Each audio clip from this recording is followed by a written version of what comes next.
ओम शांति। भाग्य विधाता इस पुस्तक में आज हम पढ़ेंगे दूध का इंजेक्शन देकर मरने से बचा लिया और बाबा का धर्मराज का रूप। इस बारे में सीतू दादी जी ने जो अपना अनुभव लिखा है, चलिए आज हम इसे पढ़ते हैं। दूध का इंजेक्शन देकर मरने से बचा लिया। एक बार मुझे डायरिया अर्थात दस्त हुआ। डॉक्टर ने जवाब दे दिया कि यह बचेगी नहीं। बाबा ने मुझसे कहा कि अब बाबा तुम्हें ठीक करेंगे। बाबा ने मेरे से पूछा, तुमने कब से नींद नहीं की? मैंने कहा, 2.5 मास से। रात को खाना खाती हो? मैंने कहा, नहीं बाबा। बाबा ने पूछा, क्यों? मैंने कहा कि बाबा खाते ही उल्टी हो जाती है। तो बाबा ने विश्वरतन भाई को कहा कि गाय का दूध ले आओ। विश्वरतन भाई दूध लेकर आया और विश्व किशोर भाई ने दूध का इंजेक्शन मुझे लगाया। फिर बाबा ने मम्मा को बुलाया और कहा कि मम्मा, तुम माँ हो ना, इसको सुला दो। मम्मा ने मुझे दृष्टि देते, योग करते कराते सुला दिया। फिर 8 दिन तक बाबा ने मुझे मौसमी का रस पिलाया। उसके बाद 8 दिन आधी रोटी खिलाई। उसके बाद एक एक रोटी खिलाई और उसके बाद मैं बिल्कुल ठीक हो गई। जब बाबा ने मुझे सेवा करने के लिए दिल्ली जाने को कहा तो मैंने मना कर दिया, क्योंकि बाबा से हमने वायदा किया है कि साथ रहेंगे, साथ जिएंगे और साथ चलेंगे। बाबा चुप हो गए। फिर कुछ दिनों के बाद क्लास में बाबा ने कहा कि जिसने 26 जनवरी की परेड नहीं देखी है और देखना चाहते हैं तो हाथ उठाओ। मैंने हाथ उठाया और कहा कि बाबा, मैंने नहीं देखी है, मैं दिल्ली जाऊंगी। उस समय दिल्ली में देवियों की पूजा होती थी। मैं और ब्रजपुष्पा बहन गई थी। उस समय वह तो छोटी थी, इसीलिए मैंने ही लाउडस्पीकर में बोला।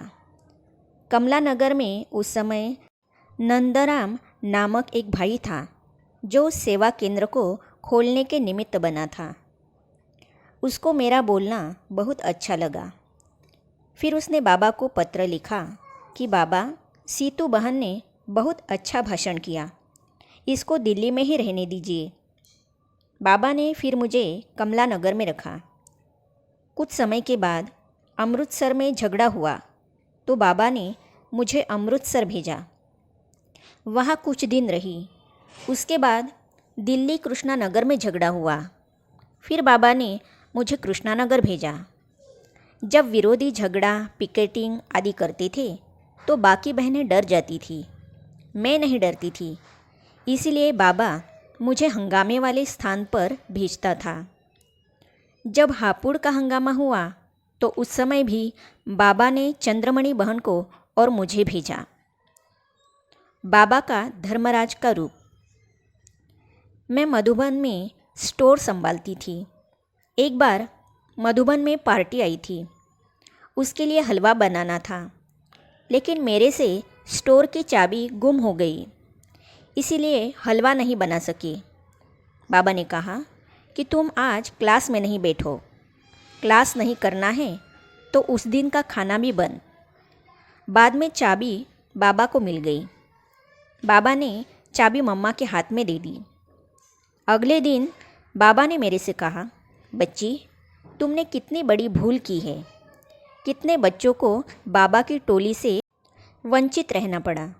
ऐसी भूल कभी नहीं करनी चाहिए जिससे बहुतों को दुखी होना पड़े। जब एक चाबी नहीं संभाल सकती हो तो सतयुग की चाबी कैसे संभालोगी? बाबा परीक्षा भी लेते थे तथा सभ्यता भी सिखाते थे। एक बार हलवा बहुत अच्छा बना था। उस दिन परोसने की सेवा मेरी थी। कई लोग डबल डबल मांगने लगे तो मैंने जाकर बाबा से पूछा कि बाबा, बहुत बहनें दोबारा मांग रही है, क्या करें? बाबा ने कहा, आज सेवा करने की बारी तुम्हारी है ना, दे दो। तुमने एक बार नहीं खाया तो क्या हुआ? तो मैंने दोबारा दे दिया। उस दिन रात्रि क्लास में बाबा मम्मा से कहने लगा, मम्मा आज हलवा इतना अच्छा बना था कि मुझे और खाने की इच्छा हुई थी, लेकिन मैंने दूसरी बार नहीं खाया। क्यों नहीं खाया? क्योंकि अगर मैं खाऊंगा तो मुझे देखकर और भी खाएंगे। हलवा भी हिसाब से बनता है ना। अगर मैं ज़्यादा खाऊंगा तो दूसरों को नहीं मिलेगा। इसलिए मम्मा मैंने नहीं खाया। जिन्होंने ज़्यादा खाया था उनको पता पड़ गया कि हमें ज़्यादा नहीं खाना चाहिए था। इस प्रकार बाबा सीधा नहीं बोलता था, ऐसे युक्ति से बोलकर बच्चों को शिक्षा देता था। कई बार बाबा क्लास में टोली फेंकता था और बच्चों को उन्हें पकड़ने के लिए कहता था। किसी को 4, किसी को 5 मिलती थी, किसी को कुछ नहीं मिलती थी। बाद में रात की क्लास में बाबा बच्चों से पूछता था कि किसको टोली नहीं मिली, हाथ उठाओ। फिर पूछता था कि जिसको 1 से ज़्यादा टोली मिली वो हाथ उठाओ।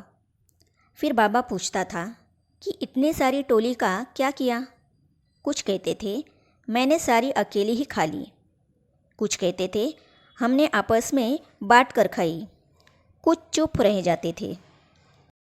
तब बाबा कहते थे, बच्चे संगठन में सीखना चाहिए कि कोई भी चीज़ आपस में बांट कर खानी चाहिए। इस प्रकार बाबा छोटी छोटी बातों में भी शिक्षा देता था। भगवान के बच्चे कभी भूखे नहीं रहेंगे। जब बेगरी पार्ट चल रहा था उस समय की एक घटना मुझे याद आती है। एक दिन शाम का समय था। भोली दादी ने आकर मेरे से कहा कि सीतू, आज न दाल है और न आटा है। शाम को क्या बनेगा बाबा से पूछ कर आओ। उस समय मैं स्टॉक संभालती थी। मैं बाबा के पास गई तो देखा कि बाबा योग में बैठा था। मैंने बाबा से पूछा तो बाबा ने कहा, बच्ची आज योग का टाइम बढ़ा दो। शाम को 4 बजे तक चलने वाले योग को रात 8 बजे तक बढ़ा दिया। शाम को 6 बजे पोस्टमैन आया पोस्ट लेकर। उसमें एक लिफाफा था।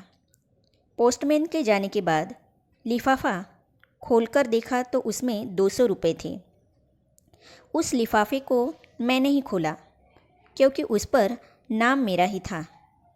मैंने जाकर बाबा को बताया तो बाबा ने कहा, जाकर राशन लेकर आओ।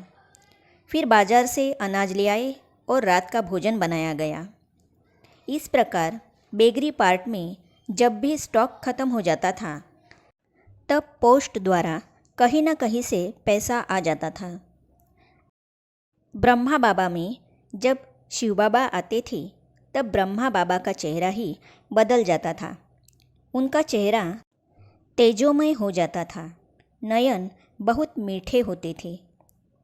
हमें अनुभव होता था कि बाबा से मेरे में लाइट आ रही है और साथ साथ मेरे से भी लाइट बाहर निकल रही है। हमें यह भी अनुभव होता था कि जब बाबा से दृष्टि मिलती थी अथवा लाइट मिलती थी तो वह कई दिनों तक हमारे अंदर रहती थी। लौकिक नाम और संबंधियों की याद तक भुला दी।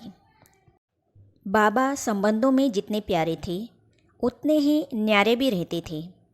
लौकिक भान और भावना बिल्कुल बाबा में नहीं थी। यज्ञ में माँ बाप और भाई बहन के सिवाय और कोई रिश्ता यज्ञवत्सों में नहीं था। अगर कोई ने किसी को चाची अथवा भाभी कह दिया तो उसको बुलाकर बाबा पूछता था कि उसकी शादी किसने करवाई, जिससे तुम्हारा चाचा या भाई बना। इस प्रकार लौकिक रिश्तों की स्मृति भी बच्चों में न रहे, यह बाबा का उद्देश्य था। पहले हमारे कपड़े पर हमारा नाम होता था। नाम के साथ पीहर का भी नाम आता था। इसीलिए बाबा ने कपड़ों से नाम हटाकर हर एक को नंबर दे दिया। इस प्रकार बाबा ने हमारे लौकिक नाम और संबंधियों की याद तक भुला दी। जनवरी 1969 में माताओं का एक ग्रुप लेकर मैं मधुबन आई थी। शायद वह जनवरी मास की 14 तारीख थी।